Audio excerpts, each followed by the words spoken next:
guys. Fire away. Alex, last year you was perfect. You make all the extra points. You only missed 2 field goals.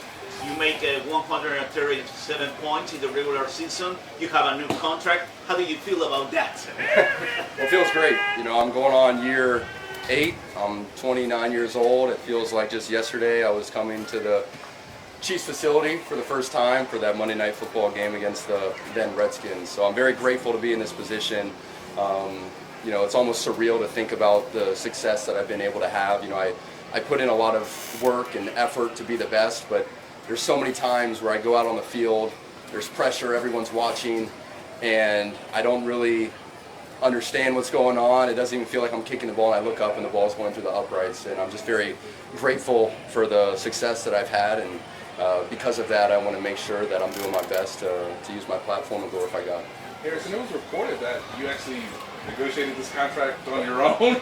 I just wonder what led to that decision, and what was it like having conversations with the front office with there's no buffer? You kind of hear their thoughts just as much as what you're trying to achieve. Right. You know, it was a lot of fun. My personality, I'm an introvert. I don't really like the attention. So even being an NFL kicker, it's kind of an odd thing for me. I don't like the loud noises, the attention that comes my way. But when I'm in the moment and I'm executing the kick, I'm so grateful for that opportunity. And I kind of treated this contract the same way. You know, it would have been easy for me to, you know, have an agent handle the contract, but I kind of attacked this fear, and I, you know, wanted to go out and have faith in myself to represent myself and do something that not a lot of players do, and it wasn't too difficult. You know, I was an industrial engineer at Georgia Tech, so I can handle the spreadsheets and making sure I'm doing the right job with the counter offers and such and getting to a good deal. But it was a challenge that I took on, and I felt like going on year 8, I kind of understand the NFL well enough. I understand contracts well enough from being involved with the NFLPA, and obviously I have a great relationship with the front office here. And so I was able to negotiate my own contract over, you know, 8-10 weeks, and I'm really excited about it. And I think it's empowering for players to know that no one's going to represent you better than you. So yeah, if that's something that a player wants to do, make sure you use the union and you use a good inner circle around you, but just know that it's possible. Harrison, what does it mean to you to be the highest paid kicker, at least for now? Exactly, at least for now. You know, you never know. In 6 months from now, there's going to be another kicker that tops it. But I think it's good to know that the kicker market is still moving forward.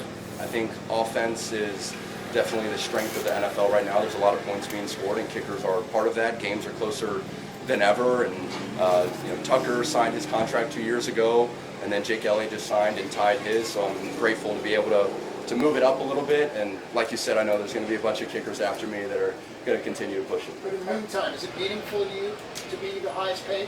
I mean, I'm sure I'll look back and it'd be cool to think about that at one point I was the highest paid kicker, and so much of my career I've just kept my head down and just taken it day by day, kick by kick. And you know, I'm not the highest paid kicker on my own, right? I'm so blessed to have a special teams coach like Dave Tope, to have James Winchester throughout my whole career, to start with Dustin Colquitt, who taught me so much as a rookie, to have Tommy Townsend, and now Matt Araiza is coming in. I've had a great support staff with the Chiefs and great fans, and I've enjoyed kicking in Arrowhead Stadium, and I'm thankful for Coach Reed and for the pressure that he puts on me in practice so that I can execute and be successful in the game. You mentioned you are an introvert. Obviously, the offseason for you was you were in the news a lot. So, just how are you and your family how you try to emotionally move on and you apologize for anything you said?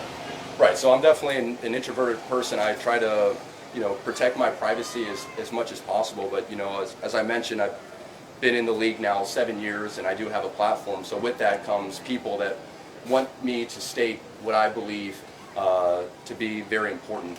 And so Benedictine College, who I have a relationship with, they reached out and they wanted me to give a speech, and I thought, man, I hate giving speeches. I don't want to. I just gave one at Georgia Tech. I don't want to be known as a commencement speaker, but I decided, you know, if I'm going to go up and give a 20-minute speech, I'm going to pray about this. I'm going to prepare over months for this speech, and I'm going to stand behind what it is I'm saying. And you know, I kind of look at the off season as a little bit of, you know, maybe 5-month period where I can kind of just represent me as Harrison Butker as a faithful Catholic, and then obviously, when it gets to the season, I try to focus as much as I can on football and not being a distraction from the Chiefs. Have there been any discussions with anybody within the organization that may have had contrasting comments with you? Yeah, and I will say, I feel like this team is so close. Ever since that speech, there have been tons of conversations in the locker room with guys just connecting and trying to understand each other, and I think it's been a beautiful thing to see, and I think that's what's so special about sports and it's so special about football. I mean, there's not many sports where you have 50 to 100 guys with a bunch of different beliefs and we're all fighting together to win. So you have a bunch of different personalities, a bunch of different backgrounds, and we're all there together trying to understand each other and realize that at the end of the day we have one goal together, and that's to win football. Shortly after that, Andy and Pat and Travis on his podcast kind of came out and said maybe if we have different views with the teammate. What did that mean to you when you heard those type of comments? I felt very encouraged to hear that, for them to be able to publicly say, Harrison made all these statements that maybe people don't agree with, but I've seen Harrison for 7 years come into work and be someone that is of good character. I think that meant a lot to me for him to say that, and I want people to know that no matter what I say, it might be the complete opposite of you, I'm still going to love you, no matter what your opinions are, no matter how different we may be. I'm going to love you, and we're going to get along, and probably be good friends. Harrison, what empowered you to do the contents of your speech, and what empowered you just to kind of back that up at the gala and just be your full self as well? Right. I've always been encouraged by people that state their opinions, and they're very bold in what their beliefs are. I think that brings people closer together, and like I said, in this locker room, we've become very close because guys are extremely open about their beliefs, and I think we are living in a better world if people are open and they're not afraid to share their viewpoints. And I feel like, again, 7 years in the league, having this platform, I've just decided, there's things that I believe wholeheartedly that I think will make this world a better place, and I'm going to preach that. And if people don't agree, they don't agree, but I'm going to continue to say what I believe to be true and love everyone along the way. We got time for, hold on guys, we got time for a few more. We'll go Sam first. Go ahead, Sam. We've got a lot of feedback. You mentioned talking to the teammates, I'm sure family, and some Catholics didn't agree with what you said. Has anything that you've received as far as feedback changed what you said, changed your thoughts on what you said at all? No, and I've appreciated all the feedback. I know when it comes to football, I don't really look at the comments, good or bad, towards me, but with it being the off season and stating a lot of these things, I was really curious as to what people would be saying back to me, and I respected all the viewpoints. But in terms of what I said, I prayed about it and I thought about it, and I was very intentional with what I said, and I stand behind what I said. And I really believe if people knew me as a person and understood that it was coming from a place of love and not a place of trying to attack or put people down, that I only want the best for people, and that's what I was trying to say there. And I think the people that were in that gymnasium all understood what I was saying. Along those lines, obviously not putting people down, some people obviously interpret that as putting women's value down, particularly in the workforce. What was your response to these interpretations? I mean, I think, my whole career I've talked about how I'm a husband and I'm a father before it comes to me as a kicker. It's something I've always preached. But then when I use that to talk about women, and I say that they should embrace and love being wives and being mothers over their career, I think then it gets construed that I'm trying to put women down, which I'm not at all.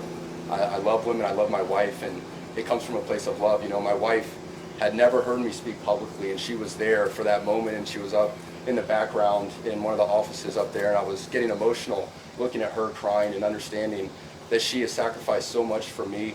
She has completely changed her life around, and she has made sure she is focused on being the ultimate wife and the ultimate mother, and I love her so much for that. And I see how happy and excited she is day to day to wake up and embrace that life. And she pushes me to be a better husband and a better father and focus on my 3 children and focus on her over maybe trying to be the best kicker I can be out on that field. We'll go last one, Nate. Go ahead. In June, Harrison, you guys were in a special teams meeting, and B.J. Thompson had his seizure. Rick Boquoto told us that you were the first person to jump into action. Can you just express what that moment was like, and being one of the people who is one of the reasons why B.J. is still here today?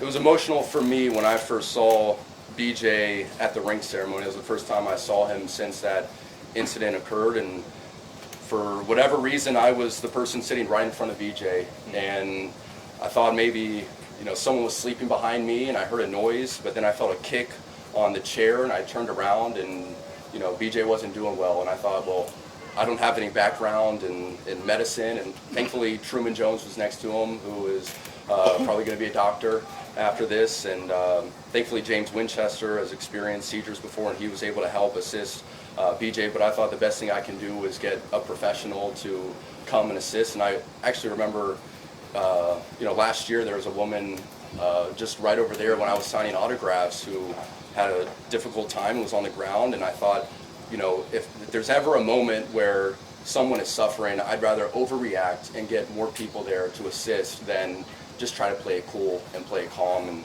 thankfully, Julie and Glove and Rick Burkholder were all able to get there and get the professionals. But, you know, I mean, it's amazing that BJ is alive and with us, and I'm thankful for that. And there were so many guys in that room that assisted him, that, you know, a bunch of guys got in a circle and were praying for him, and it was just a tough time. But again, another thing that I think has brought our team together.